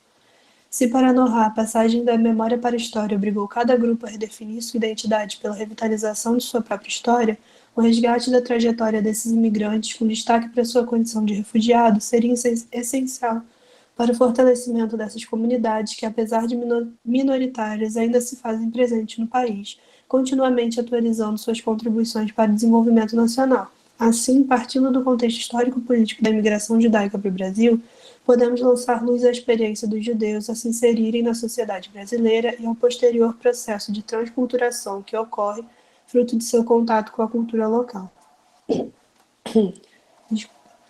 Se oficialmente apenas 300 judeus ocupavam o território brasileiro até o final do século XIX, a partir das primeiras décadas do século XX, podemos observar um aumento da população judia no Brasil devido à escalada da violência antissemita no leste europeu, que atinge seu ápice na década de 40, com a implantação do plano de solução final pelo regime nazista. Assim, em 1920, a população judaica brasileira chega a 15 mil pessoas, até alcançar a marca de 75 mil na década de 40. No entanto, tal fluxo migratório não foi homogêneo. Ele inicia com uma predominância numérica de judeus ortodoxos do leste, até chegar à prevalência de imigrantes judeus seculares vindo da Alemanha, Áustria e Itália. Seria importante diferenciar que a imigração judaica passa de um ato voluntário, ainda que motivado pelo antissemitismo e por condições miseráveis de ordem econômica e existencial, para um ato de desespero e luto pela vida, que transforma o imigrante judeu em refugiado. Desde as primeiras décadas do século XX, a questão judaica já era tratada pelas classes dominantes do Brasil em meio a uma discussão mais ampla acerca de políticas de imigração nacional, que etiquetava estrangeiros como desejáveis ou indesejáveis, baseando-se em teorias racistas e eugênicas importadas da Europa. Seguindo esse pensamento, a imigração judaica não seria conveniente, pois acreditava-se que o judeu era mais resistente à assimilação devido aos séculos de segregação que haviam vivido na Europa, o que justificaria a adoção de medidas restritivas à imigração de tal grupo, ainda que ela não houvesse sido completamente impedida. A situação se agravou consideravelmente em meio à Era Vargas. Poucos meses antes da instauração do Estado Novo, foi emitida pelo Itamaraty a circular secreta de número 1127, que proibia a concessão de vistos para judeus, tornando-se os critérios de admissão extremamente rígidos. Apesar do desastre humanitário que se instaurava na Europa em plena Segunda Guerra Mundial, a maioria dos judeus que pleitavam refúgio não conseguiram obter visto para o Brasil. Atitude completamente justificada para muitos dos membros do Itamaraty, como o cônsul-geral do Brasil em Budapeste, Mário Moreira da Silva, que no ofício datado de abril de 1938 questionava: por que então nós, por uma questão de simples compaixão, vamos abrir as portas a uma imigração de tal natureza, indesejável? O Brasil precisa de braços, mas de braços sãos, amigos, braços que nos auxiliem realmente a progredir. Nunca, porém, braços parasitas, inassimiláveis, que só sabem trabalhar sem o menor escrúpulo e só visando ao lucro, como intermediários de negócios, nada produzindo de útil. Levar judeus para o Brasil é superlotar as cidades, complicando o problema do urbanismo sem nenhum proveito para a economia do país, e ainda com o agravante de prejudicar o trabalho nacional. Sabe-se que, apesar das restrições, mais de 10 mil judeus se refugiaram no Brasil entre os anos de 37 e 45, período decisivo para a implantação de uma comunidade etnicamente ativa e para a sedimentação de uma identidade judaico-brasileira, enraizada em uma intensa vida institucional e cultural que pôde se afirmar publicamente na forma de uma identidade hifenizada, que não se fecha em si mesma. Destaca-se que o antissemitismo da Era Vargas não dominou a experiência da comunidade judaico-brasileira, que se fortalece nesse período, sedimentando as bases para uma identidade de tal grupo. Vemos, então, que apesar da pensar a trajetória dos imigrantes judeus no Brasil exclusivamente pela lente do antissemitismo das classes dominantes seria insuficiente para dar conta da complexidade da experiência do imigrante, resultando em uma história bastante limitada, em consonância com uma tradição historiográfica que privilegia o Estado enquanto agente. Assim, busca-se enquadrar a imigração judaica de baixo para cima, de maneira a restituir o refugiado de sua condição de sujeito, negando uma visão que os restringe ao lugar de vítimas passivas das circunstâncias de sua terra natal ou de seu país de destino. A flexibilização das políticas de emissão de vistos para esses grupos foi fruto, em partes, do interesse do governo pelas experiências prévias desses indivíduos, que poderiam trazer suas habilidades para o país de maneira a contribuir para o seu desenvolvimento econômico, social e cultural. Em meio a esse grupo de refugiados, temos intelectuais, artistas, cientistas, operários e técnicos cujo legado cultural para o país que os acolheram ainda está por ser avaliado. Dessa forma, em meio a tantas restrições, algumas exceções eram feitas para pessoas de notória expressão cultural, política e social, que encontraram condições favoráveis para a ascensão social no país. Apesar de suas experiências prévias em seu país natal, a maioria teve de se aventurar em uma nova profissão, podendo se utilizar da carga cultural que trouxeram consigo. É justamente parte desse legado que busca se explorar nesse projeto. O objetivo não seria trazer uma análise essencialista a partir de um recorte étnico, mas de tensionar a ideia ainda persistente de que refugiados seriam elementos indesejáveis para o desenvolvimento nacional. Enquanto estrangeiros, os imigrantes traziam consigo uma carga cultural específica que pôde introduzir no Brasil elementos das vanguardas artísticas modernas, como a nova visão, a nova objetividade, a estética da máquina e a noção distante e decisiva de Cartier-Bresson.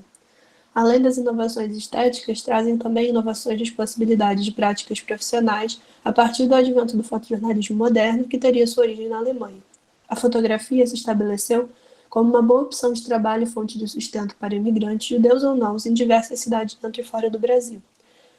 Por ser uma tecnologia nova que demandava pouco investimento financeiro e conhecimentos científicos mínimos, A fotografia se configurava como uma porta de entrada para socializar pessoas numa cultura e ambiente estranhos, sem uma formação educacional especializada, especialmente por aqueles que já tinham alguma inclinação artística. Esse processo, marcado pela sobrevivência em uma situação limite, não acontece de maneira unidirecional, mas através de contato com a cultura local, o intercâmbio de visões, a assimilação, culminando em uma experiência de transculturação que resulta em uma nova realidade composta e complexa. Uma realidade que não é uma aglomeração mecânica de características, nem sequer um mosaico, mas um fenômeno novo, original e independente, como se observa no campo da fotografia moderna brasileira. Dentre os refugiados de ascendência judia que trilharam uma carreira como profissionais da fotografia no Brasil, falarei brevemente de 7, a começar por Thomas Farkas, húngaro que chega no Brasil com apenas 6 anos em 1930. A partir dos 15 anos, Farkas inicia uma carreira sólida em meio ao Fotocine Clube Bandeirantes, berço da fotografia moderna brasileira, sendo posto como um dos pioneiros que se lançaram à formação dessa nova visão, especialmente a partir da exploração de ângulos inusitados e enquadramentos não convencionais. Em sua prática, une a estética modernista a uma abordagem fotojornalística, como pode ser observado em seus registros de uma Brasília ainda em construção. Visto que a criação secular e a assimilação à cultura alemã não impedia os judeus de serem enquadrados pelas leis de Nuremberg e, consequentemente, perseguidos, Peter Shire opta por deixar o seu país em 1937. No Brasil, Shire chegou a trabalhar na loja fotóptica da família de Farkas até se desligar para abrir o seu próprio laboratório, com o também refugiado Kurt Schulze. Apesar de obstáculos, Shire pode construir uma carreira primorosa, se consagrando como um dos principais fotojornalistas a atuarem no Brasil, a partir de uma retórica visual teatralizada e um repertório de soluções formais modernas. Já Hans Gunther Flieg chega em Santos em 1939, acompanhado de sua família, que opta por deixar a Alemanha após as Noites dos Cristais no ano anterior. Em poucos meses, Flieg começa a trabalhar como assistente de Peter Shire, tendo desenvolvido uma série de atividades ao longo de sua carreira, em que se destaca pela fotografia industrial de propaganda. Nela, incorporou características da estética moderna como a nova objetividade, manifesta na precisão e na síntese na relação conteúdo e forma, que se aliava ao absoluto controle da iluminação, da exposição e do processamento da película. Um ano mais tarde, em 40, chega ao Brasil o alemão Kurt Werner Schulze, aos 23 anos, que rapidamente começa a colaborar com a agência Press Information até abrir seu próprio estúdio fotográfico e loja de equipamentos, a Fotocult, que chega a abrir 71 filiais espalhadas por 16 estados brasileiros. Se por um lado a carreira fotográfica de Schulze não se destacou no cenário nacional, ele trouxe inovações para a prática laboratorial no país, tendo montado um dos primeiros laboratórios de processamento para a fotografia colorida no Brasil, no final da década de 40, em parceria com Peter Shire. Definida como a principal mulher a representar a fotografia moderna brasileira, Gertrude Zauschel migrou de Berlim para o Brasil em 1939 com seu marido. Integrante do Fotocine Clube Bandeirantes, ela não trilhou uma carreira profissional, mas criou imagens experimentais, abrindo caminho para o desenvolvimento de uma nova linguagem, a partir da exploração dos efeitos da luz, na quebra das regras clássicas de composição, na geometrização dos motivos e na criação de formas abstratas. Sua produção estava em consonância com o que havia de mais moderno no cenário nacional, sendo a única mulher a ser diretamente associada à Escola Paulista do Fotocine Clube Bandeirantes por seus próprios contemporâneos. Já a Suíça Hildegard Rosenthal chega ao Brasil em 1937 e, apesar de não ser judia, sua relação com seu futuro marido, um homem judeu, infringia as leis de Nuremberg, tornando-a passível às mesmas atrocidades cometidas contra aqueles enquadrados como etnicamente judeus. Ao longo da década de 40, se consagra como a primeira mulher a atuar como fotojornalista no Brasil, além de trabalhar no Estúdio Cosmo como orientadora de laboratório, onde era a única mulher em meio a 23 homens. Por sua vez, Alice Brill, alemã, que chega no Brasil em 34 aos 14 anos, se consagra como a segunda fotojornalista a atuar no Brasil na década seguinte, em 50.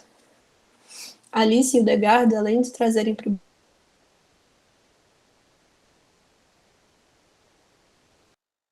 em uma produção fotojornalística. Oi. Tua voz falhou um tempinho. Eita. Desde quando, mais ou menos? Volta para Alice Brio, acho que funciona. Aqui? Então tá. Por sua vez, Alice Brio, alemã que chega no Brasil em 1934 aos 14 anos, se consagra como a segunda fotojornalista a atuar no Brasil na década de 50, que seria a década seguinte à atuação de Edgar Rosenthal. Alice e Edgar, além de trazerem para o Brasil inovações para o campo da fotografia, baseadas em suas experiências internacionais, que se materializam em uma produção fotojornalística de caráter moderno, espontâneo, interessada em investigar a cidade e colocar em primeiro plano a dimensão cotidiana da vida, abriram caminho tanto para a profissionalização feminina quanto para a inserção da mulher brasileira no espaço público, tido essencialmente como um lugar de circulação de homens. Foram pioneiras, se aventurando no campo do fotojornalismo em um momento em que a prática ainda era incipiente no Brasil, mesmo entre seus colegas de sexo masculino. O duplo deslocamento em direção à profissionalização e ao espaço urbano foi possível em partes pela própria condição de imigrantes, isso é, tanto pela pura necessidade de sobrevivência, quanto pelos valores que traziam consigo da Europa e as atitudes que eram bem aceitas ou até mesmo incentivadas em meio aos seus círculos sociais fortemente marcados pelos valores da comunidade judaica, em que se percebe uma expectativa de que a mulher contribua com o sustento da família da mesma maneira que seu marido. Pouco se fala sobre as contribuições das mulheres judias para a emancipação feminina no Brasil, no entanto, seu pioneirismo não pode ser apagado. Ao lançarmos uma perspectiva histórica sobre a questão dos refugiados, podemos observar a riqueza cultural possibilitada pela imigração, seja ela voluntária ou forçada. Essa riqueza não deixa de ser notada pelas principais instituições museais do Brasil. Dentre os fotógrafos aqui trabalhados, Thomas Farkas, Hans Günther Flieg, Peter Schaier, Edgar Rosenthal e Alice Brio têm seus acervos fotográficos salvaguardados pelo Instituto Moreira Salles, que já realizou mostras individuais e coletivas com a obra de todos eles. Já Gertrude Zauschel tem algumas obras em comodato com o acervo do MASP, que realizou uma obra retrospectiva inteiramente dedicada à fotógrafa entre 2021 e 2022.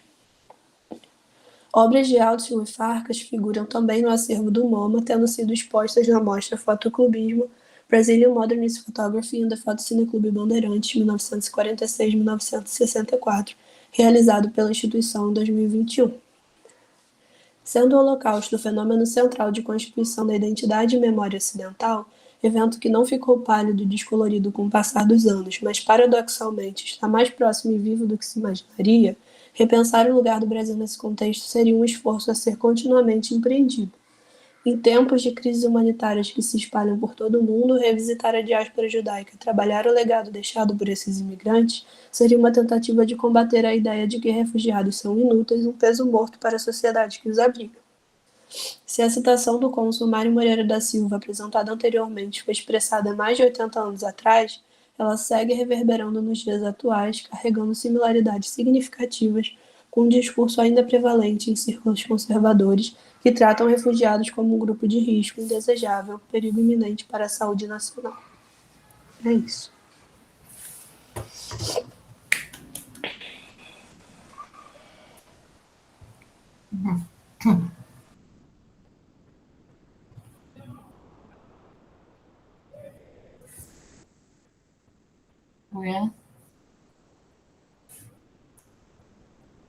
Obrigado, Luísa. Desculpa, estava com o microfone mutado.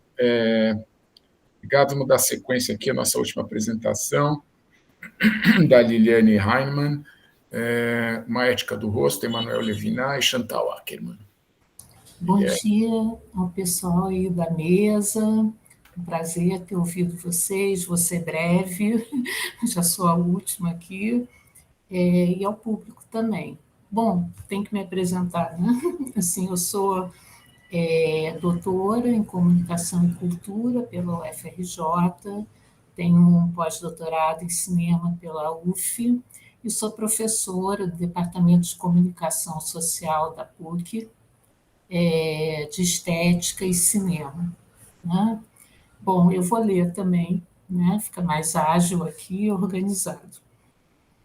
Essa reflexão é ancorada em algumas indicações enunciadas pela cineasta Chantal Ackermann acerca das conexões entre determinadas operações fílmicas que marcam sua cinematografia profundamente autoral e a produção filosófica de Emmanuel Levinas, sobretudo a concepção de uma ética fundada no rosto de outrem. Essa ética, cuja origem integra a contestação do primado da ontologia, parece reunir em seu enfrentamento com Heidegger as influências de Kant, de quem Levinas se sentia próximo, ao seu empreendimento maior, deslocar o pensamento em direção a uma origem não grega, a tradição religiosa judaica, ao Talmud, como mostrou no inspirado ensaio de 77 do Sagrado ao Santo, 5 interpretações talmúdicas. Sabemos que a atualização do pensamento de Levinas é refundação da ética em uma dimensão de alteridade radical, em seu apelo a uma exterioridade absoluta, ao neutro, noção que o aproxima de Maurice Blanchot, ancorada no Talmud, em tensão permanente com a tradição filosófica grega. Não se confunde, portanto, com a ética contemporânea das diferenças, com seu paradoxal particularismo e sua diluída defesa dos direitos humanos. Nas palavras de Alain Badiou, a ética é, para Levinas, o novo nome do pensamento, aquele que faz girar sua captura lógica, o princípio de identidade, em direção à sua submissão profética à lei da alteridade fundadora. É preciso, então, reflete Badiou, que o fenômeno de outrem, seu rosto, seja a atestação de uma alteridade radical, que, entretanto, ele não contém por si só. É preciso que o outro, tal como me aparece no finito, seja a epifania de uma distância com o outro propriamente infinita, cujo atravessamento é a experiência ética originária. Apesar de reconhecer a importância de sua obra, trata-se de um olhar ambivalente, esse que Badiou lança a Levinas, sobretudo ao que considera como anulação da filosofia, no sentido grego, pela teologia. Essa disputa discursiva alcança intensa agressividade em Paul Ricoeur, que nomeia seu texto, o texto de Levinas, no caso, um deserto de palavras. Na recusa em Levinas de toda solução teológica, pacificante ou consolante, Ricoeur vê o recurso ao bem platônico. Contra a ontoteologia e também contra a teleologia, diz o autor, Levinas impõe o nome de Deus, esse nome sem teologia. Para compreender, no entanto, a singularidade da ética do rosto em Levinas, é fundamental sua ideia de uma justiça entre incomparáveis e da força de uma presença absoluta que é da ordem de um invisível. Ele diz, em Outra Mente que o Ser, isso Levinas falando, o próximo como o outro não se deixa preceder por nenhum precursor que esboçaria ou anunciaria sua silhueta. Ele não aparece. O próximo me concerne sem aparecer. Como se atualiza, então, esse rosto, por assim dizer, sem representação? Alguém que morre, um rosto que se converte em máscara. A expiação pelo outro não é resgate, diz Levinas, pois o resgate restabeleceria a igualdade como no perdão hegeliano. Em Levinas existe, desse modo, a radicalidade de um sacrifício sem reciprocidade. Eu não sou outro para outrem. Não espero reconhecimento por parte dele de minha alteridade, o que esvaziaria a sua. Eu é aquele, que pode cometer o crime e escolhe o sacrifício. O sacrifício por outrem se dá na violência de um gesto análogo ao de matar. Nesse sentido, o outro como a mim mesmo, o triunfo do mesmo sobre o outro, a identidade entre a identidade e a diferença, dirá Levinas, obriga a alteridade a curvar-se à minha identidade. Eu converto a mim, produção narcísica incapaz de ética. A morte de outrem não chega a abalar o edifício do ser. Essa acusação dirigida a Heidegger. Como se realiza o encontro entre as imagens de Chantal Akerman e a ética em Levinas? É possível capturá-lo na deriva da noção de rosto, essa doação singular do outro por sua epifania carnal, o ponto de observação do que constituiria um irrepresentável da Shoah. Quais são as condições de aparição do rosto, quer dizer, da tentação e da impossibilidade do homicídio, indaga Levinas. E ainda, podem as coisas tomar um rosto? A arte não é uma atividade que confere rosto às coisas? E, sobretudo, qual o estatuto da arte e da filosofia depois de Auschwitz? De fato, a Shoah move tanto o pensamento e cinema de Ackermann, uma artista de vanguarda, quanto a construção da ética em Levinas. Diretora de 42 filmes, longas e curtas-metragens, tendo escrito 3 livros e realizado 9 instalações, Chantal Akerman tornou-se, em 2022, a primeira mulher a ter no filme Jeanne Dielman como o primeiro colocado entre os 100 longas mais importantes da história de cinema, pela prestigiosa revista Sight and Sound, editada pelo Instituto de Cinema Britânico.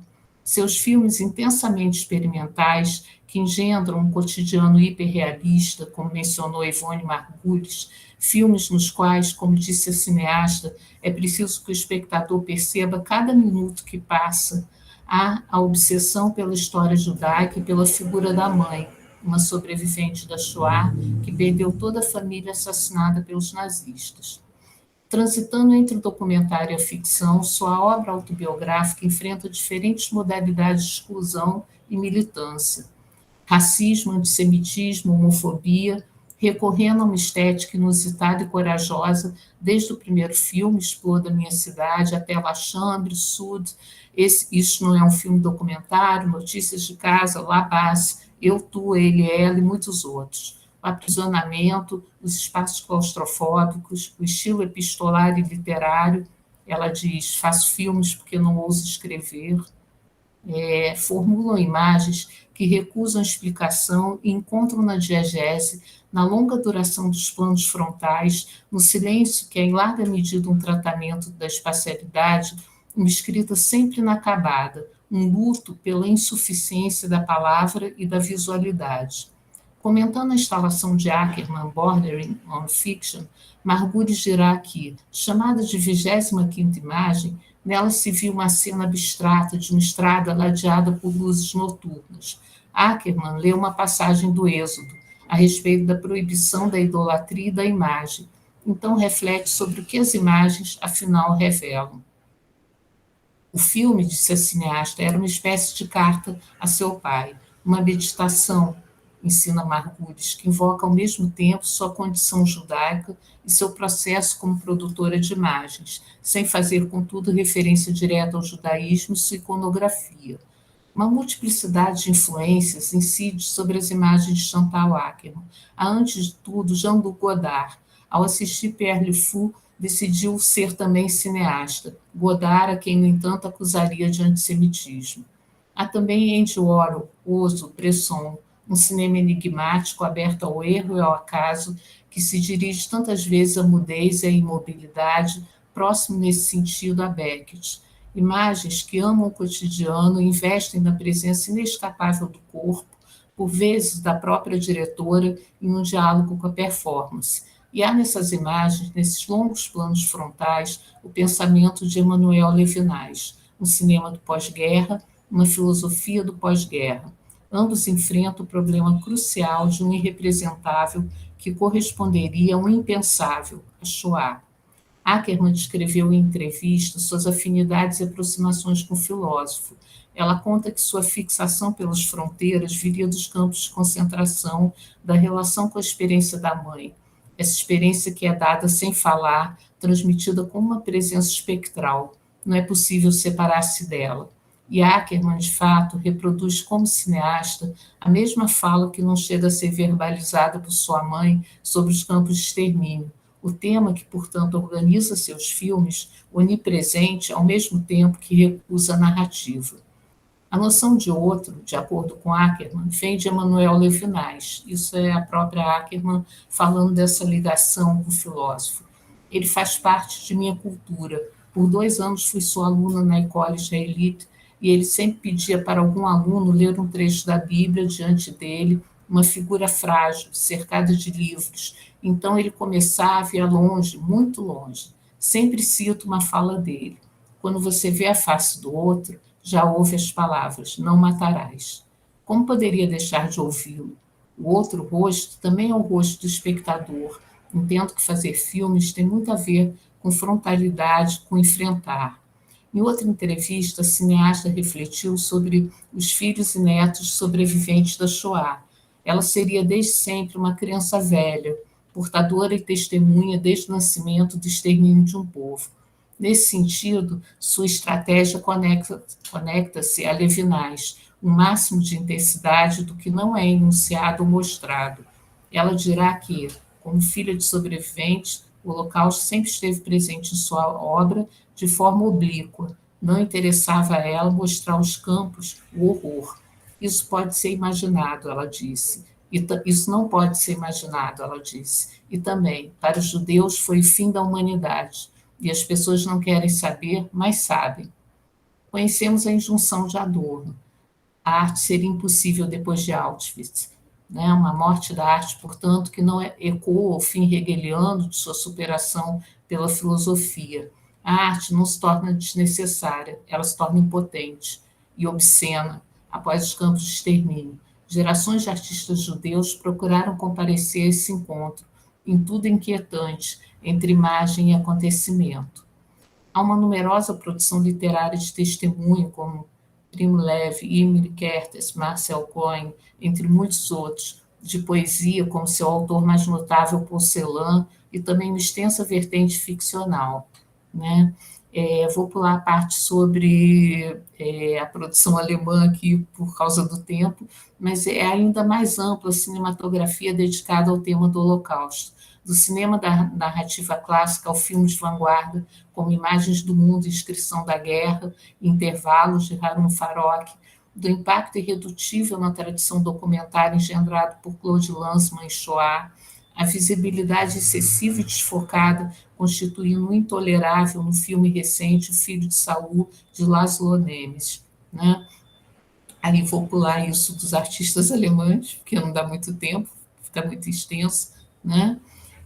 Há, no entanto, uma insuficiência nessa profusão de tentativas de retratar a Shoah. É preciso partir da frustração em representar desse erro.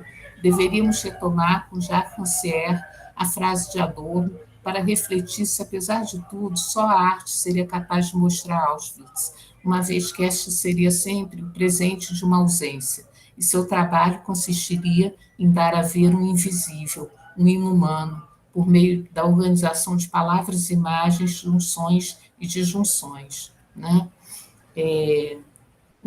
Levinas chamará de ato final, que se realiza hoje na contestação póstuma desse fato, né, o negacionismo, né, no caso, pelos pretensos revisores da história. História que é dor na sua malignidade sem mistura, sofrimento por nada. Os filmes de Chantal Akerman se inscrevem de forma singular em uma cinematografia na qual tudo que se vê é esvaziado do discurso, constituindo uma aparição ineludível.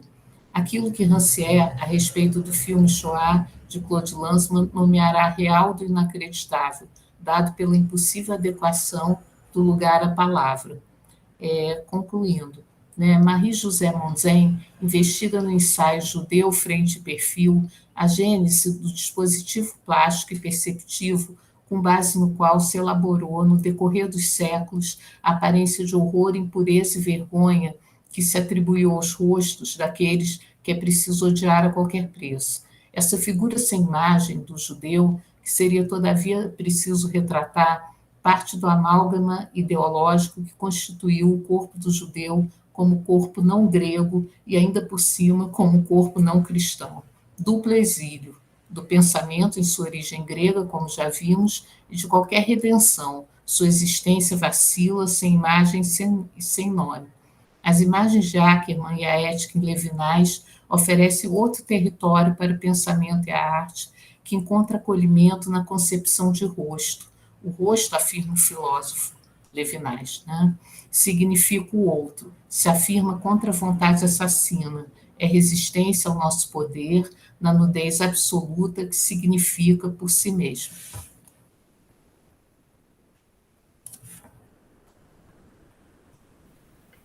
Gente, Liliane, super obrigado, super interessante. Eu poderia fazer gostaria muito de fazer algumas observações de algumas das apresentações. O problema todo é que nós temos exatos menos de 10 minutos para encerrar aqui, porque a outra mesa começa às 11 horas. É isso, Elô? Professor, eu acho que a próxima mesa começa de 11 horas. 11 horas, é verdade. Então, temos exatos 10 minutos para a gente sumir da tela e sair da sala. Então, Elô, eu não sei se tem perguntas de algum ouvinte, alguma coisa, não sei como é que você quer organizar. Não, até agora não teve nenhuma pergunta, então quem Tá bom. estiver aqui como ouvinte, como espectador, pode fazer. Façam logo, gente. Então, se alguém tem algum comentário, por favor, Enquanto isso, o senhor pode falando, professor, porque Tá aí bom. talvez seja o Então, eu tempo da só vou pessoa fazer digitar. duas que me chamaram assim, nada muito profundo, rapidamente, porque também é muita coisa, e não sobre todos, porque, de fato, ficou mais complicado aqui. O filme, a Paula, né, o filme do Adam Sandler, eu confesso, Paula, que eu assisti 15 minutos do filme e fui embora. Tá? Realmente... Eu gosto muito do Adam Sandler, só para deixar claro aqui. Mas me incomodou um pouquinho, muita estereotipia, muita caricaturização.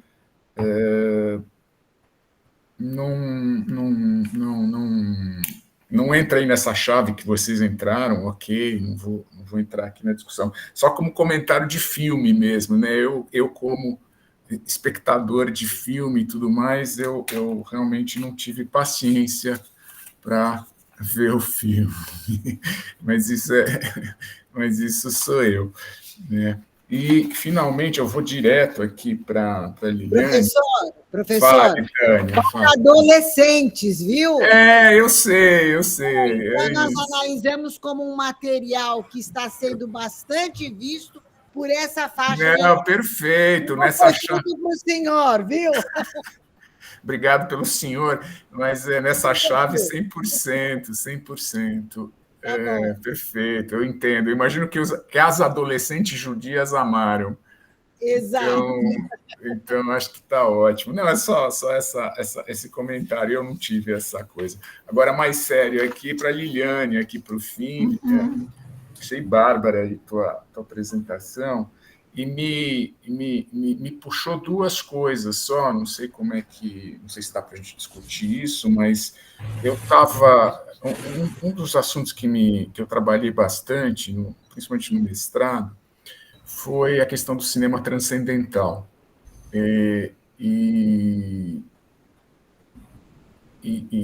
Né, na questão da religiosidade, de como a religiosidade ela é construída no cinema, né? E aí eu fui cair na questão do cinema transcendental, e principalmente olhando para o Dyer, né, Joana d'Arc, do Dyer, o Ozu e o Bresson, nesse trabalho da questão da Chantal do rosto, né? Da questão da face. Você pegar o Dyer no Joana d'Arc, a questão da expressividade, né? Do expressionismo ali dos anos 20, ela me chama muito a atenção, como esta questão da busca da transcendentalidade através do rosto, né? Então, esse é uma das questões aqui questão não, um comentário aqui que me chamou bastante atenção, e, claro, da questão da impossibilidade da tradução do horror, né, do Holocausto, aqui os trabalhos do Didi Huberman, principalmente, né, que acho que você não chegou a citar aqui, mas como essa impossibilidade, né, dessa questão. Esses são os meus comentários, só rapidamente alguma coisa. Eu queria parabenizar a todos. Se alguém tiver, o Ernesto levantou a mão, se alguém tiver alguma pergunta, comentário, eu também estou à disposição. E parabéns a todos. Realmente foram apresentações maravilhosas. Fala, Ernesto. Fala, tá. Não, também gostei muito, achei a mesa excepcional, queria conversar várias coisas.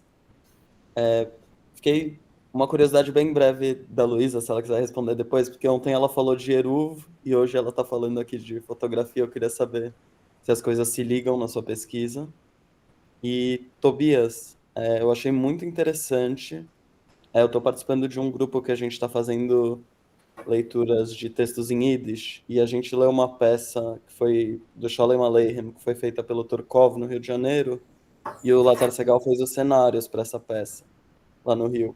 Eu queria saber se vocês têm mais documentos sobre o envolvimento dele com teatro Yiddish no Brasil, ou com arte Yiddish estando aqui, e já aproveito para convidar, que as duas têm uma mesa sobre isso, sobre arte Yiddish, pode te interessar também.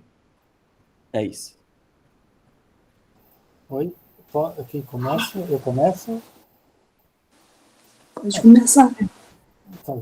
Obrigado.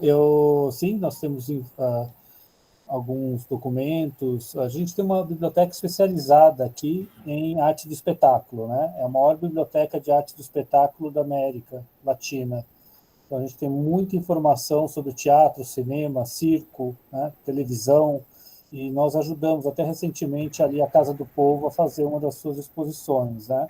Então, a gente tem muito material aqui guardado. Ele ajudou na cenografia, sim. Ele teve esse papel muito atuante, não só em artes plásticas, mas na cenografia também.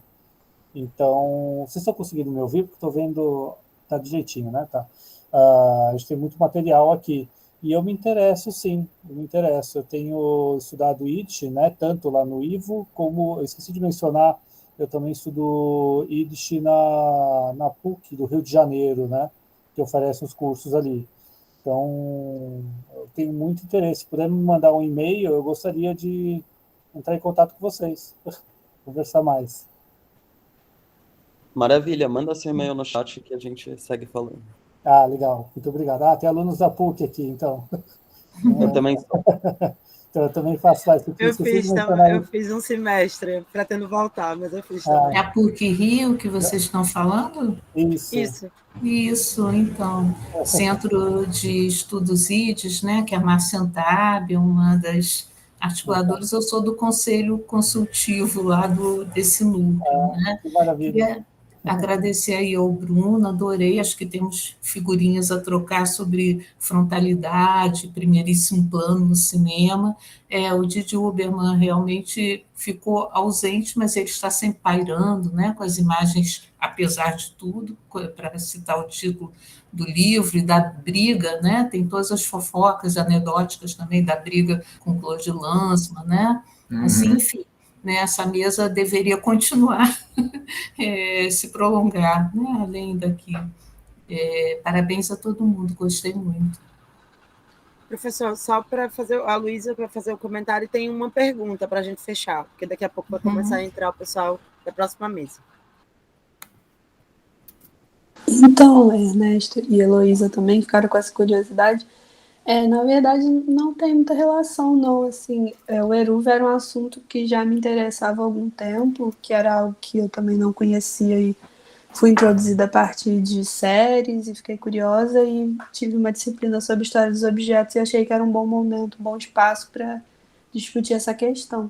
Mas a minha pesquisa da dissertação é sobre o que eu apresentei hoje, porque, na verdade, eu fiz a minha monografia especificamente sobre Alice Brill, não entrando na questão dela ser refugiada, mas fiz uma outra disciplina que era focada na violência europeia e acabei indo por esse lado. Então é com ela que eu sigo, mas o Eruv é mais curiosidade. Professor, eu só vou ler aqui a pergunta que o Leonardo fez para o senhor. Qual é a margem de não deliberação, até de inconsciente estético, nos termos de Rancière, das narrativas empregadas nos documentários sobre a Guerra de 48? Tem algumas imagens, aspectos, conceitos compartilhados nessas narrativas de disputa? Repete, por favor. Repita. Qual a margem de não deliberação, até de inconsciente estético, nos termos de Rancière, nas narrativas empregadas nos documentários sobre a Guerra de 48. Tem algumas imagens, aspectos, conceitos compartilhados nessas narrativas em disputa? Veja, imagens da Guerra de 48 são muito poucas, né? De fato, a gente tem muito pouca imagem. Então, este compartilhamento ele praticamente inexiste, né? O que a gente tem bastante, que foi sendo feito ao longo do tempo, foram gravações de depoimentos, né? Grande parte dessa questão documental sobre o que acontece em 48, ele está derivado de depoimentos, né? Toda a construção documental. E de fato, você... E também para pontuar aqui, que também é bem complicado, a filmografia, né, palestina, já que a gente está falando de uma outra narrativa, a filmografia palestina é muito pequena, e por circunstâncias várias e tudo mais, não cabe discutir aqui. Então, eu diria assim, que o máximo que acontece, o que eu vi, o que eu vejo, é na chave dos depoimentos de sobreviventes, de refugiados, de isso, daquilo. É aqui que há uma certa conexão de fala, né? Uma certa conexão dessas narrativas. Mas, para além disso, é claro, né? É duro dizer isso, mas assim, os vieses ideológicos de cada uma dessas construções, eles também fazem da montagem, da edição, e do que aparece, do que não aparece, do que é colocado, do que não é colocado, eles também muitas vezes divergem entre si mais do que conversam entre si. Então, não sei se eu respondi, mas é uma pergunta que é bem difícil, porque não tem material mesmo. O material é pequeno.